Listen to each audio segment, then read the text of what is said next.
Toby's Turbulent Tour.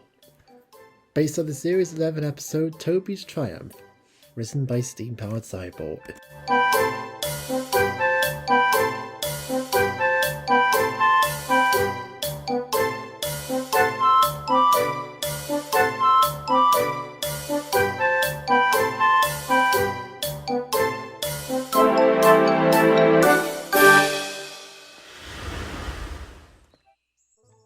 Toby is a tram engine who pulls stone from the quarry and other goods in Thomas's branch line.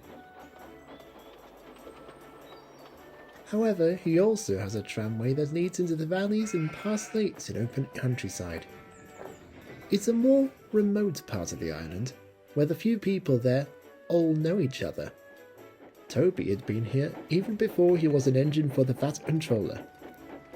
It's a peaceful life that Toby wouldn't want for anything else.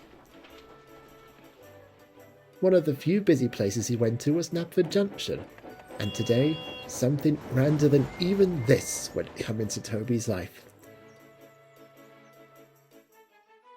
It all started when Toby reached the station and saw Edward rushed off his wheels, and axle boxes, and footplate.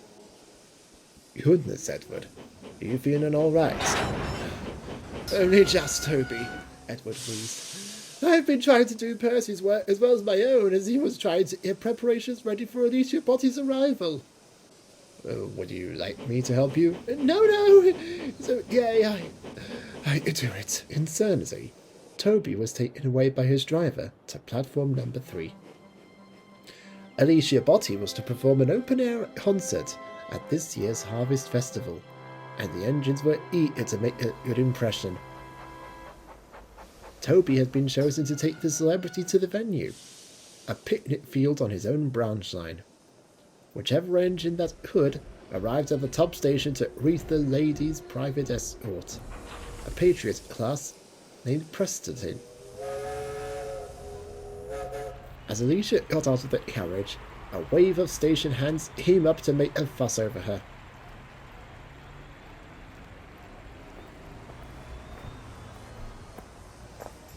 Oh, sorry about them, she sighed at last. You're Toby, I take it? That's right, he responded in Guernsey. Do you deal with people like them every day? Oh, more than I care to mention, Alicia answered. The refreshment man took the trolley towards Henrietta's door at the last minute. But before he could get it on board, the cart closed the doors, Toby pulled away, and the refreshment man landed on the tracks. His cakes broke his fall. Well, he uttered, I know what I'm having for lunch. And dinner.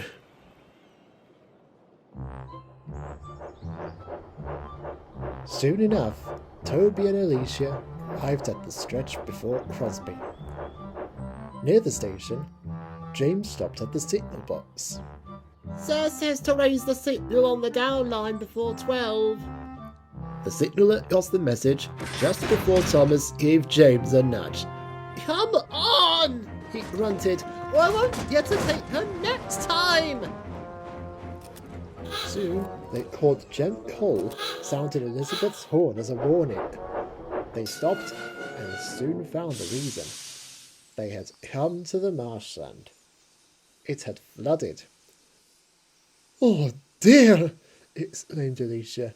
How deep is this? We've dealt with this dip before, said Toby's driver. This is the extent of the flooding. It goes up to the buffers. There's no other way. I'll press on no matter what, said Toby bravely, and swift and sure, he charged through the sloshy terrain. He got mud in his and Henrietta's wheels, but neither of them cared. Oh, you are a saint, Toby, Alicia praised. We've had worse, Toby sighed. Toby could afford going a little faster to avoid being late. Have you ever had delays like these on your tours, Alicia? Toby asked. Can I call you that? Alicia Botti laughed. Oh, bless you, of course, she said.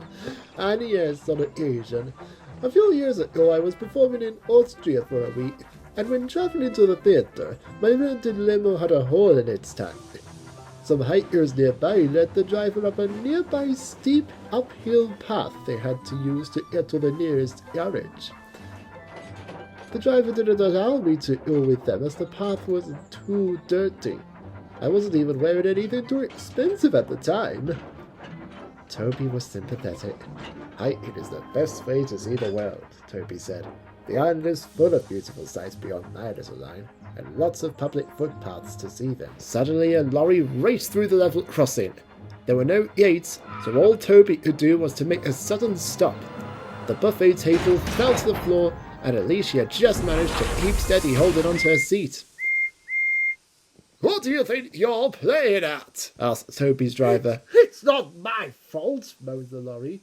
"That annoying orange Billy tried to rush his whole shunt in to see some opera singer."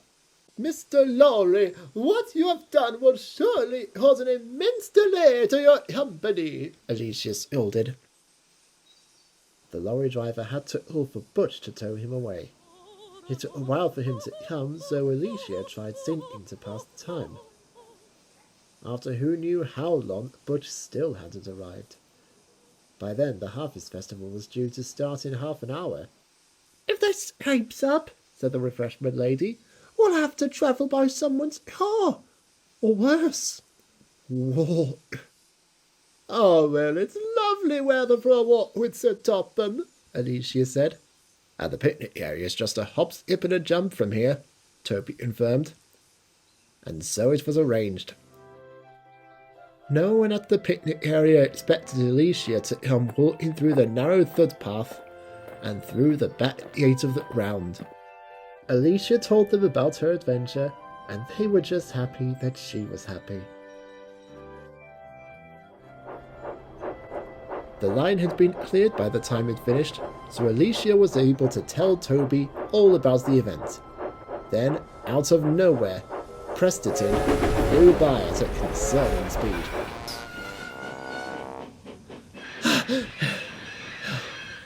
"Sorry, Alicia Botti," Arthur panted, having failed in trying to catch up with him.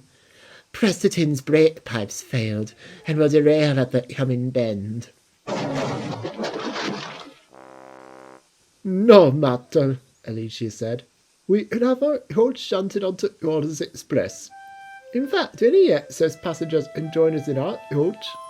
We have extra chairs." Toby smiled gratefully, knowing that Gordon would be elated with this news.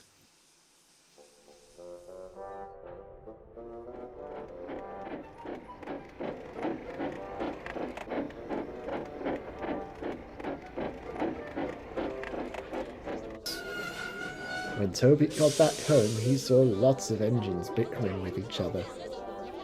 They all looked exactly like they did after their fight with the diesels. Even Edward was brought to his boiling point. Toby just wondered what job Alicia would have liked to have on the railway. In that episode of Thomas Rewritten, the music was by Hecticality, Riley Hornwell's Orchestra, and Thomas and Halifax 2006, and the sound effects were provided by The German of Sodor, I Love Trains 323, Brandon Polly, GW Shenter, and other miscellaneous sources. This has been a steam-powered sideboard production. The characters were owned by Wilbert and Christopher Audrey, Britt Allcroft, David Mitten, Hit Entertainment, and Mattel.